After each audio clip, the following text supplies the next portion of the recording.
Yo, once again, it's on.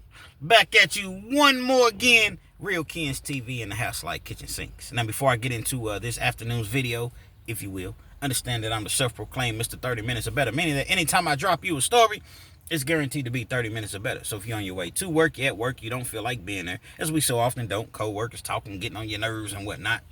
You're on your way home from work, you need to laugh, you need to cry. Perhaps you're trying to lay down and take a nap, or you're trying to go to sleep at night, depending on whatever time you're listening to or viewing this video.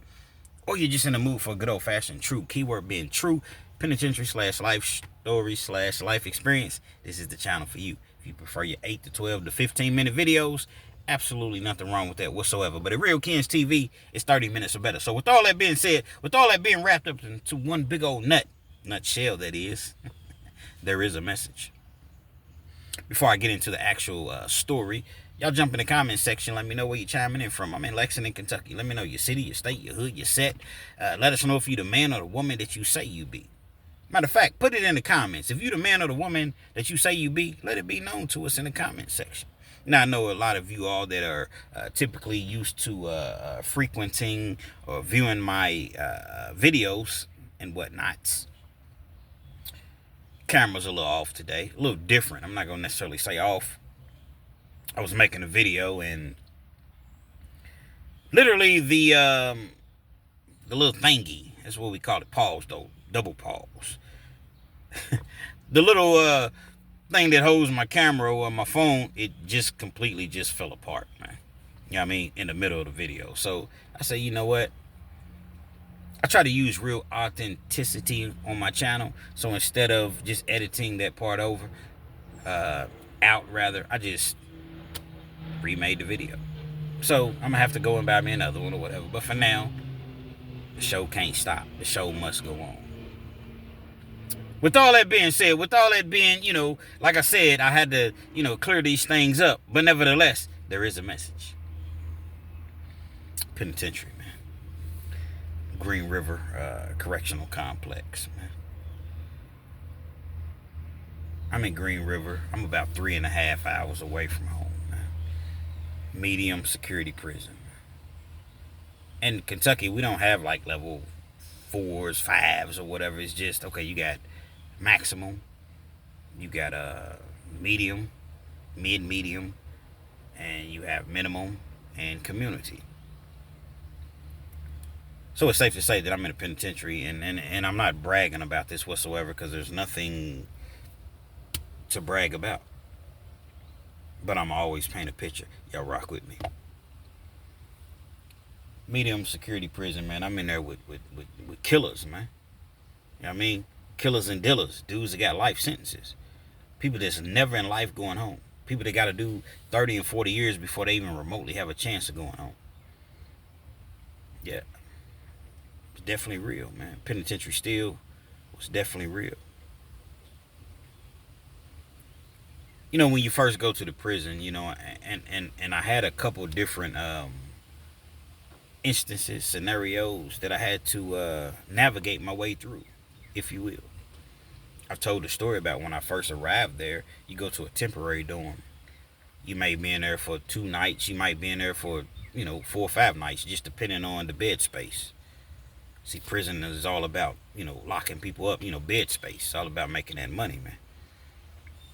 You got 3 inmates that leave, get transferred, go to the hole, or they get released or what have you. Guess what? 3 more is coming right through the door. Maybe the next day.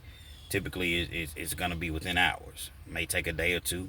But whatever the case may be, those beds will be filled expeditiously. They had me in a cell with a gay dude, man. Shout out to all the people that, the gay people, man. I ain't got no problem with nobody that's gay or, We both arrived from the Rotary Farm. Go to the Rotary Farm, get processed. For you all that don't know, you get processed at the Rotary Farm, you get your number, your state number. You get your, they do the mental, physical evaluations and determine what your custody level and custody score is. Once they determine that, they'll send you to whatever prison that they're going to send you to. May be there for a month, may be there for 4 months, 5 months, 3 months, just depends. Never the case, we all arrived at Green River together on the Grey Goose. It's a penitentiary bus. They throw me in a cell with, with this gay dude or whatever. And we're in there for like 2 nights, man. Keep it all the way real. We was in the cell for like 2 nights, and I was very, very, I'm not going to say I was very apprehensive, for the simple fact that, okay, I was apprehensive, but it wasn't as far as being in the cell with the gay dude, because I was at the Rotary Farm. We was in the same dorm at the Rotary Farm. That's 100 people in a dorm, per dorm at the Rotary Farm. He never came at me any sort of way. He never, made an advancement towards me or whatever. But I didn't feel comfortable being in the cell, because although I knew that he wasn't going to come at me in that way, it's the perception of what people are going to think. Man, this dude's in the cell with it. As though I can help who they put in my cell. It's not my cell, but as though I can help who they, paired me in a cell with. See, you see these inmates or former inmates, and they get on here, and I'm not trying to rain on anybody's parade. Only thing I'm doing is trying to keep it real. I'm gonna keep it real. Oftentimes, you see some of these prison content creators, and they're like, oh, man, nah, ain't no gay person coming in my cell. Nah, man, I told him, man, you get him out of here or... Cap. Urban Dictionary, lie, exaggerating. It don't work like that in prison, man. You're going to be in the cell who you in the cell with. Now, don't get me wrong. If it's a permanent situation and they try something like that, yeah, you can buck. They probably going to beat you down, spray you down, and you going to the hole. Some people's willing to do that. Okay, cool. I totally understand that. But there are certain scenarios and certain situations, you don't tell them people what you're going to do and what you're not going to do. You don't call no shots. Let's just keep it all. I'm keeping it a buck, man. I'm keeping it all the way real. A buck means, 100, 1,000, percent real. Once again, Urban Dictionary. You don't tell them people what you're going to do and what you're not going to do in prison, man. I don't care if you're the biggest, the toughest. Ain't no guns in prison. Ain't no Glocks. Ain't no switches. Ain't no Dracos. Ain't none of that in prison. So guess what? And a lot of them officers, man, be racist. They be racist, man. Let's keep it real. A lot of them officers be racist in prison. I'm in Kentucky. I don't know about any other, but in Kentucky, a lot of them officers be racist. They from the hills. They from the sticks. They from the hollers. That don't mean that all the people that's from the hills, the sticks, and the hollers are racist. But a lot of them just are not accustomed to black people, our terminology, our, how we go about dealing with things, how we go about speaking, how we go about interactions. I done met some cool people from the hills, the sticks, and the hollers. Don't get it misconstrued. So I'm not saying everybody, but the gist of what I'm saying is, and people come in and they cuff you up. I don't care if you 5'11". For y'all that don't know what 5'11" means, like 5'11" is just I don't know, it's like a symbol of being strong, man. Just being, relentless, just ruthless or whatever. You might be 5'11", you might be 6'4", you might be 6'5", 260, you might weigh 180, but you just tough. Whatever the case may be, when them guards come in, and they 10 deep, 6 or 7 deep, and 3 or 4 of them, 5 of them are 300 pounds plus, or 260, 270, 280, then the rest of them, they gonna get their licks in, man. And they got bear spray, the side of fire extinguishers on their hips. They got the tasers, any other illegal weapons that they're not supposed to have. They used to have the batons, but they took those out of prison. You're not gonna win. So I don't want to hear all of this, man. I told the officer, man, and that's what it's gonna be. You're lying. Yeah, you may have initially said that, but when them people come, they coming hard. Infinite pause. I'm not even gonna go with the single, double, triple pause. That's infinite pause. Once again, if you don't know what pause is, look it up in the Urban Dictionary. Come on, kids, you too old to be using pause, man. Look, man, pause applies. I don't care if I'm 90. Pause will always apply. When someone says something that's a little questionable or whatever, it always applies. So just, lay back, kick your feet up, and rock with me, man. I'm working hard for y'all. I might put my Cash App up, man. I'm having to hold this camera.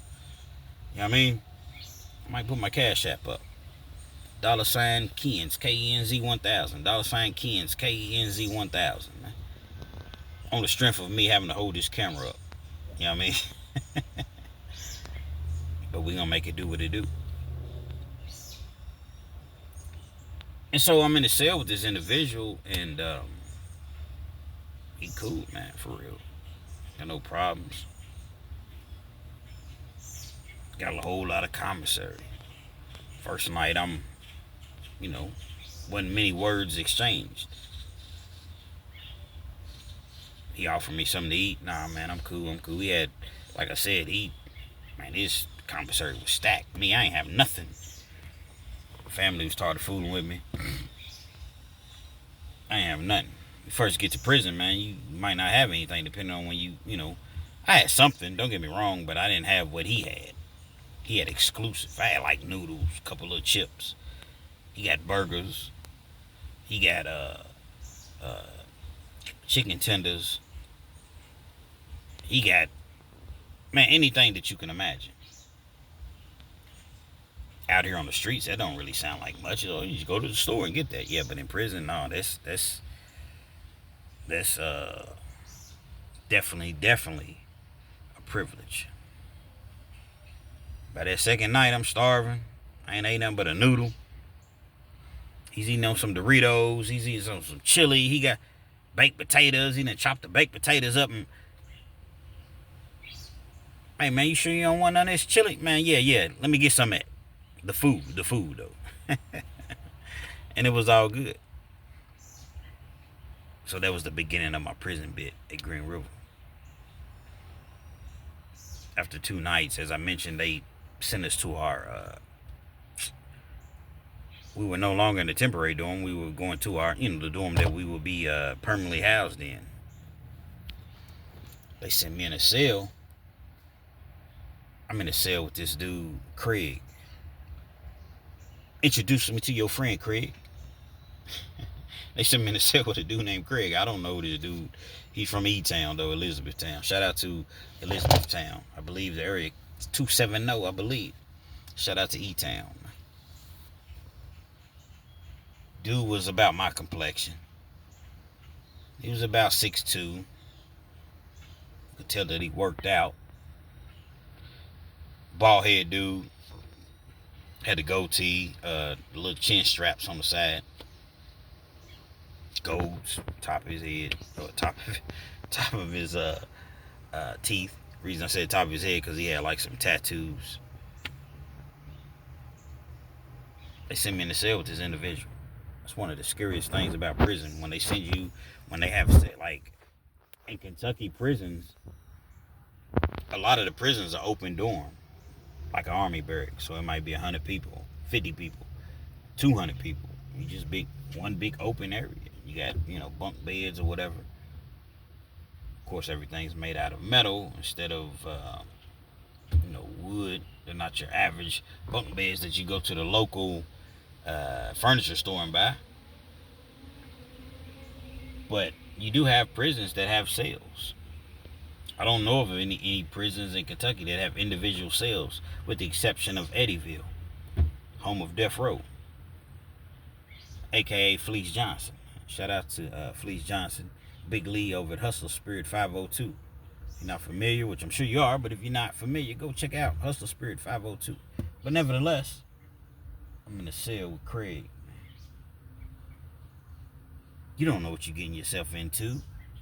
You don't know what you've gotten yourself into, rather. Only thing you know is I'm in prison. They told me to go in this cell. This is the cell that I go in.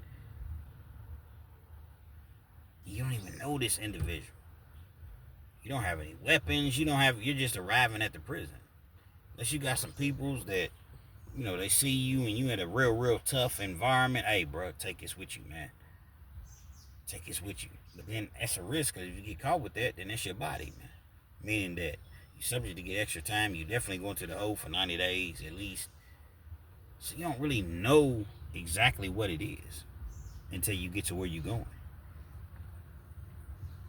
Like in the cell, tattoos everywhere or whatever. As intimidating as he looks, Craig is cool, man.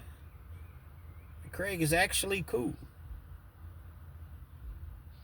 He didn't have a TV. See, in prison, you can buy, in Kentucky prisons, you can buy, state prisons anyway, you can buy a TV in most places. But if you don't have a TV, man, you just in there. They shut the yard down at Green River, which I didn't understand that at all. They shut the yard down at like 9 o'clock, 8:45. You might get back out at 9:15. Between, let me see, they do count at 8:45. They're going to count, I'm sorry, you have to be in your cell by 8:45. It's like they shut the yard down or whatever.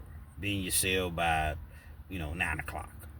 It's been a while, so I'm trying to, go back and recollect. Shut the yard down at 8:45 in the summertime anyway.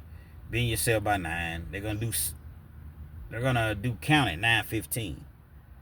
You may be in the cell for the rest of the night, but if you got a cool CO on, everything goes smooth with the count, they may let you out at 9:45 to 10:15 to do your last minute shindigs. Whether you got to jump in the shower, you got to get on the phone, which is difficult because you're gonna have so many different people trying to get on the phone all at once. It's gonna be virtually impossible to get on the phone. I was on the upper tier, so they may have 8 phones on the upper tier and then 8 on the bottom, but there's so many people trying to get on the phones. Then you got people trying to get in the microwaves and do their last minute business deals. These are the things that go on in prison. Come on, kids, you rambling. Get on with the story. This is part of the story. This is what you all don't understand. You all just want to get right to the the meat, the heart of the story. But I have to paint this picture and let you all know how we got here, how we got there. To rock with me. So like I said, man, I'm in a cell with this dude, and we don't have a television. I barely got anything. Like I said, my people, they tired of me, man. They tired of me going to prison. Okay, guess what? He like prison so much, police take my money every time I get caught up or whatever. He like prison so much, let him do what he does in there.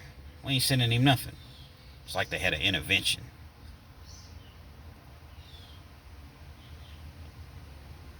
He had books, I had books. Can't help but talk. Cell's quiet. Him and I got cool, man. Me and Craig got cool. We didn't kick it during the daytime as far as he did what he did on the yard. I did what I did on the yard, but we got cool. But we was only in the cell for maybe 2 weeks. He had a pending write-up. He had like 2 write-ups he had called. In prison, you catch a write-up, you go to what's called, in Kentucky, but there's a name. Everybody does the same thing. It's just different names. In Kentucky, it's called court call. Go to court call. They present your case, the write-up or whatever, and you have an illegal aid that represents you. But a legal aid is just an inmate that's gone to legal aid school for like 6 to 8 weeks. They get the law, the rules or what have you. But they're not really respecting them. Don't get me wrong. I done met some hellified legal aids. The Johnny Cochrans of prison. But them type of people, they don't want to keep in prison. They'll keep you in prison, but different facilities, they want to get you out of there. So they'll just move you for no reason. Why? Because you so cold at what you do. You so great at what you do. You beating all the write-ups. Because they're supposed to follow stipulations, guidelines, different prison codes or what have you. And you got these dudes that are very, very intelligent. So they're beating write-up after write-up after write-up. So guess what? We're going to just transfer this person. They don't need a reason. They call it administrative transfer. They'll get them out of there. Nevertheless, you go on the court call with this legal aid, and they're going to cost you. Any legal aid is going to cost you, but the very, very good ones, they really going to cost you. They may want $50. It's a lot of money in prison. Out here, it's $50. But in prison, that's a lot of money. Y'all rock with me. And so we had been in the cell for like 2 weeks, and you know, he knew that he had this court call hearing coming up. He was sure he was going to get convicted on one of them, and he was going to have to go do like 90 days in the hole.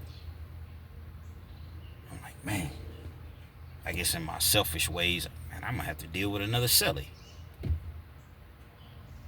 I'm literally going to have to deal with another cellie, man. Me and dude done got cool. He's eating. Man, you want some of this chili, man? You want, I start getting a little bit of money in. Nothing major, but, I might get a $60, $70 money order in. I go buy some commissary, so I'm contributing. We cool. But I know that it's short-lived. He's going to get convicted. He got 2 write-ups. Plus, he had just been convicted of 1 write-up. It's inevitable. I never will forget the last night we were talking. He had court call that next morning. I never asked him why he was in there. It's one thing in prison that you never really do ask somebody why they're in there. If they want to tell you, they'll tell you. But I never asked him why he was in prison. Kind of goes both ways, because this guy could have been fooling with little kids or anything like that. But I knew that it wasn't that, because if it had been that, he would have been in the SEX offender program. They keep them separate. They have a whole nother dorm. So I knew that it wasn't that, but at the same time, I didn't know why he was in there. He gets to telling me about the situation in which brought him to prison. Dude was, if I had to guess, maybe, I don't know, 33, 34, 32, somewhere right around in that range.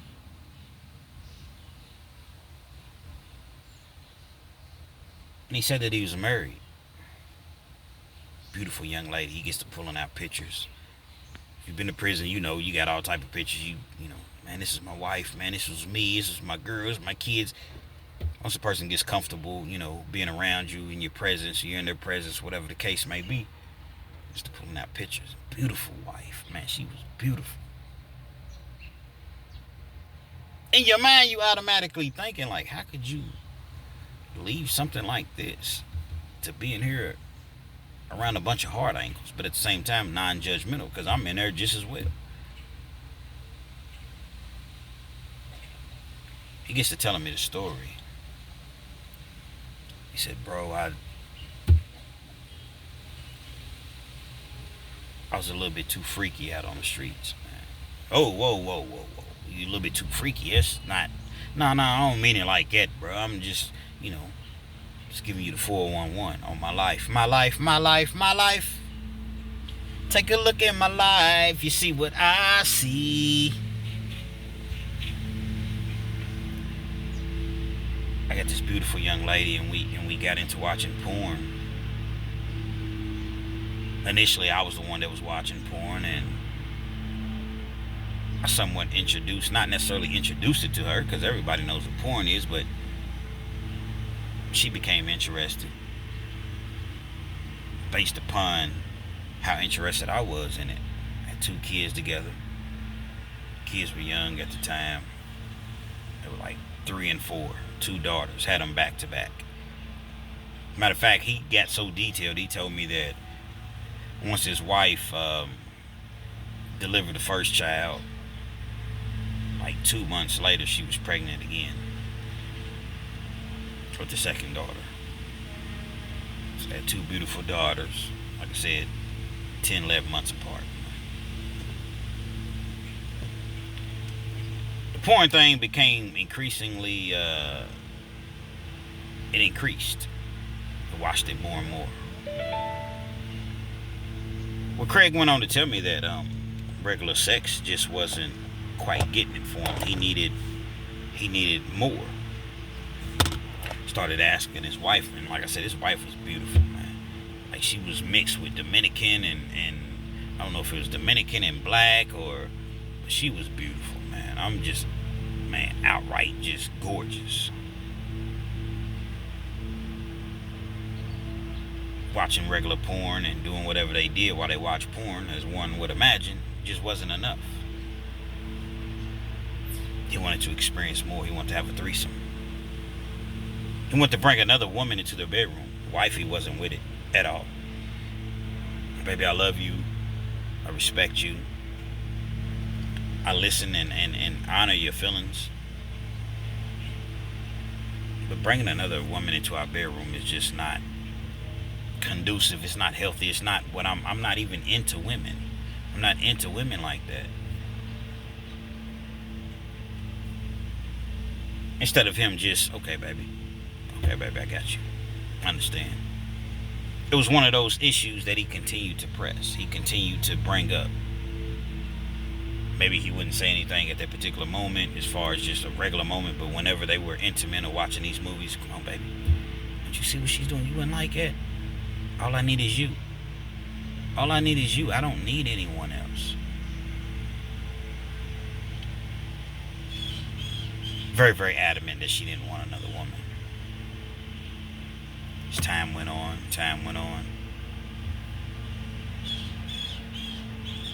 He asked her so much, and this is the second story that I've told that's in relation to this subject. He asked her so much that she was like, well, how would you like it if I asked you, could we have another man? He didn't like that whatsoever, man. What do you mean? I mean, you always asking me about another woman. What if I wanted to have another man? Nah, I ain't feeling that, man. Don't you ever ask me nothing like that. Okay, well, stop asking me about women then. I told you that's not what I'm into. This young lady made it crystal abundantly clear that she didn't want to do so, but yet Craig continued to do so.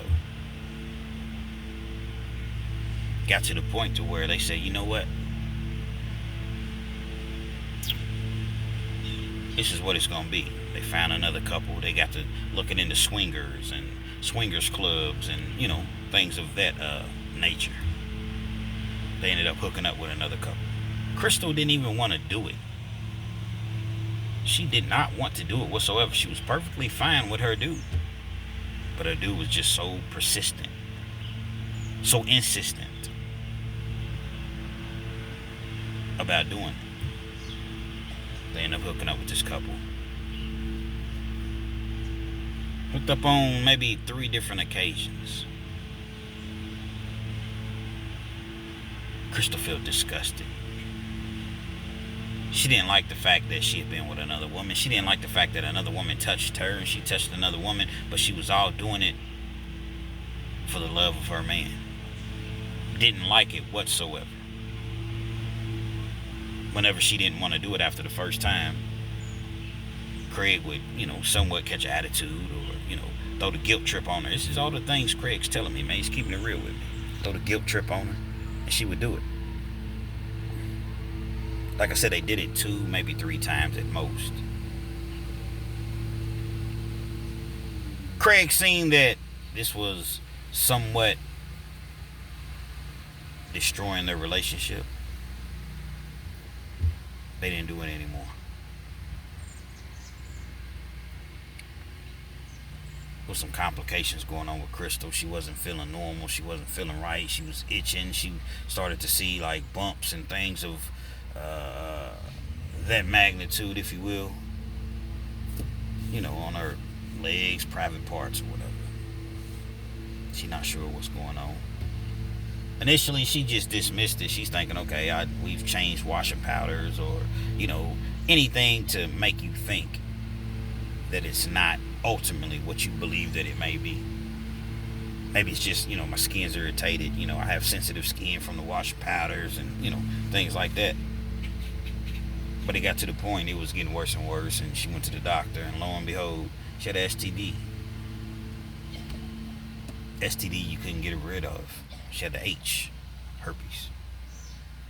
She knew she hadn't been with anyone else but this individual that her husband, protector, provider, person that's supposed to have my back, no matter what the situation is, right or wrong. Encouraged, I'm not going to say force, but vastly, greatly encouraged me to be a part of. Freak off. And I done caught herpes. Something that I can't get rid of. What's ironic, the husband didn't have it. Craig didn't have it. It seemed as though when Craig was telling me this story, it was like he was trying to get it off his chest because he had been holding it in and I guess just hadn't really told many people, if anyone. So he confided in me, and I only been in the cell with the dude for like 2 weeks. I'm on the top bunk, he's on the bottom bunk. I'm listening to this story as though I'm, really reading a book or listening to an audio book or something. Like I'm very, very, engaged into what he's saying. In prison, anything that you can find to take your man off of prison and the streets and your girl and your kids, your loved ones or what have you, you're always thinking about those people. But anything that you can do to kill time, you'll do so. Wife ends up catching, herpes. He don't have it. She's sick. She don't have really any family. He's from Radcliffe or Radcliffe area. He's not from Radcliffe, Kentucky per se, but he's from the area. She's not from that area, and she don't really have a lot of family and support down there. So all she knew, all she relied upon was him.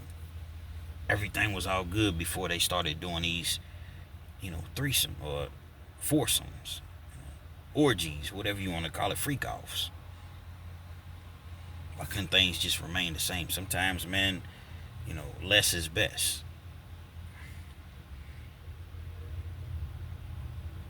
She's dealing with the, whatever she had to deal with, the complications or whatever. These two beautiful little girls, 3 and 4. But she wasn't happy. You see, she was ashamed for the simple fact that she had been with a woman for the first part. But then I done caught this disease, and then my husband doesn't have it, and he's insinuating that I've been stepping out on him, and I wouldn't even have done any of this if it wasn't for you consistently pressuring me to do so. But yet I'm dealing with the ramifications, I'm dealing with the consequences, and you don't have anything. She wants to leave, but leave and go where? In her mind, she's thinking, who wants a beautiful young lady? Who wants a woman that got 2 kids and has a STD? Because I'm going to have to let that person know. That's her thoughts. I'm not saying that. That's what she's thinking.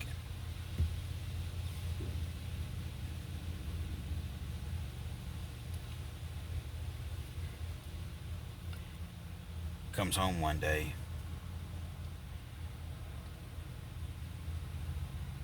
He comes home one day and the car's there. He doesn't see her. The kids are not there. They're at daycare or whatever. He's calling her name. Crystal. Crystal. Maybe she's asleep. Maybe she's in the shower. Goes upstairs. Here's the shower running. He's thinking, okay, yeah, she's in the shower. After about 30, 40 minutes, he notices that she ain't came out of the shower. Baby, Crystal, man, you still mad at me? How long is this gonna last, man? We together, man. I'm telling you, I'm not going nowhere. How long is this gonna last? Still no answer.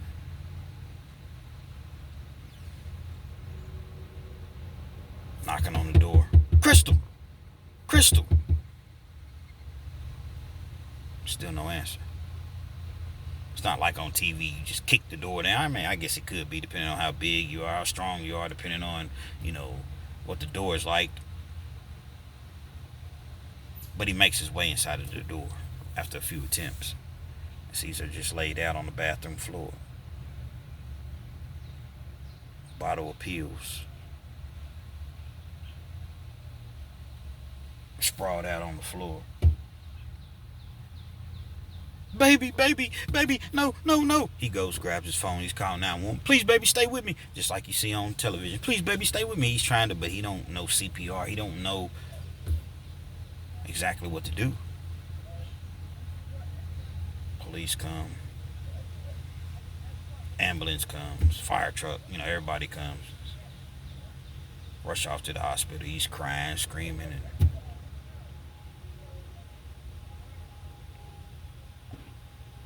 unfortunately, Crystal doesn't make it. She took her own life. There's a saying that, in the hip hop world, things was just all good just a week ago. Things between their marriage was perfectly fine. Nothing is perfect, but they were good. Again, this is what Craig's explaining to me, and he got to watching porn, man. And instead of just looking at it as entertainment,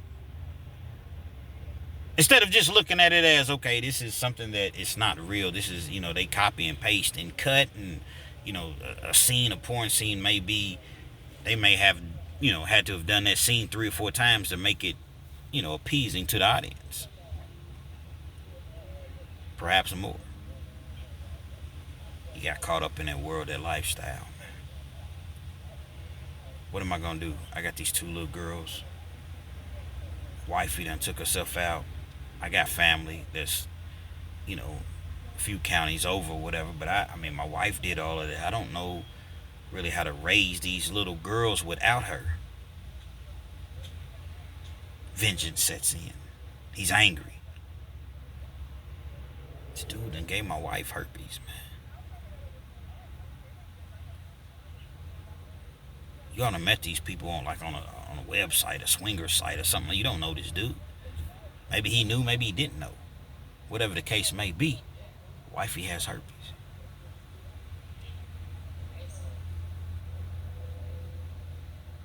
He calls the dude up. The people weren't from that town. They didn't want to do anybody local. So they hadn't heard about this horrific tragedy.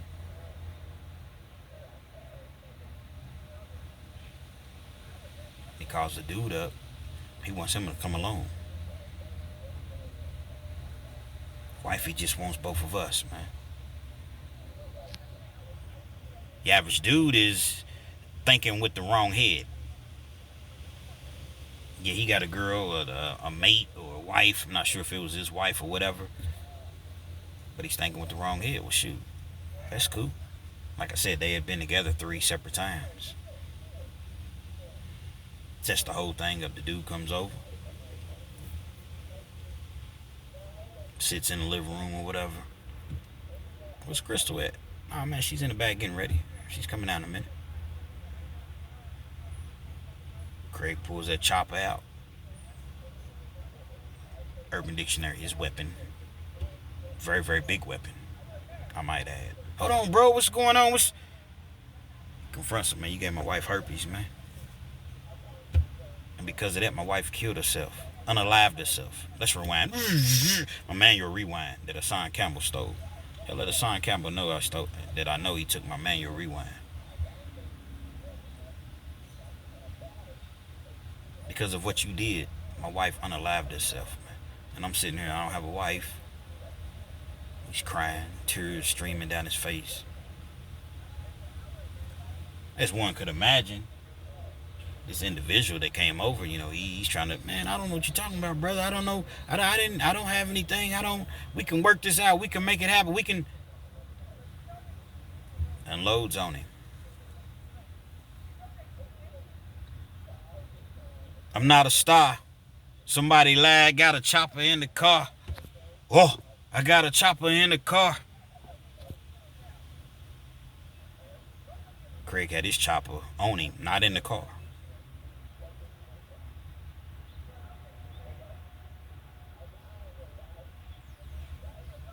Takes dude out, man. Didn't really bother running. Where's he gonna run? Too much to clean up, too much to hide. It wasn't one of those things to where he was really trying to get away with it. It was about revenge. See, my heart is gone half of my heart is gone. I got my kids, but my heart is gone. But I know my kids are gonna be good, my parents, and make sure that they good. But now you have two children that don't have either parent.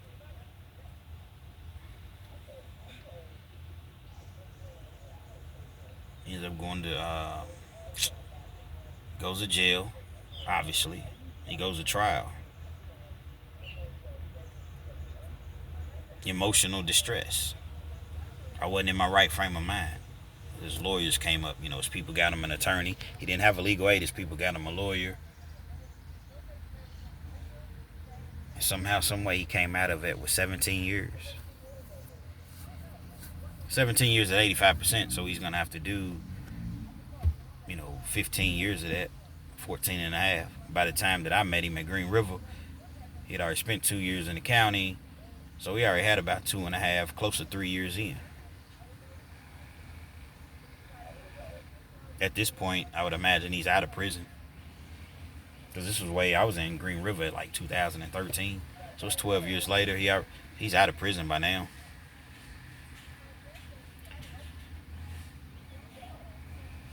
I always start my stories off with, well, not necessarily start them off with, but I let it be known before I actually begin the story, there is a message.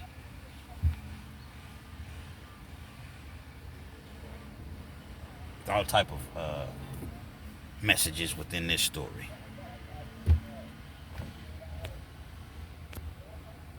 I know that what we see on TV, it looks good. What we see on, Instagram and Facebook and Twitch, Twitter, everything that glitters is not gold. TikTok, watching these movies, it's for entertainment purposes only. The best thing is not to even watch them, period. But in the event that you do, just understand that this is entertainment. This is not real life. This young man will still be in a happy situation, if you will. But his wife loved him so much that she went against her morals. She went against what she actually wanted to do to appease him. And at the end of the day, look where it got her at. And look where Craig got himself at, man. Craig, by chance, if you happen to see this video, if anyone knows of this story, I'd like to talk to Craig, see how he's doing, man. See how he's holding up. See how his daughters are doing. Very, very sad situation, man. You got something good in a relationship, or even if things are not so great, don't turn to porn. Don't turn to the things that you see in porn, rather. And the last thing that you need to do is bring another individual into your bedroom, because that's only going to complicate matters even worse. Real Kens TV. Hopefully you liked the video. Feel free to comment. Definitely share. Subscribe to the channel if you're not already subscribed. Be sure to hit that post notification, so anytime I bring you this action and this heat, guess what? You're amongst the first to receive. Once again, the Cash App is $KENZ1000. $KENZ1000. Real Kens TV, man. R.I.P. Crystal. And once again, Craig, if you happen to see this video or someone knows of this story and knows Craig, share it with him. Share it, period. Because people need to hear this message. And get at me, bro. Real Kens TV.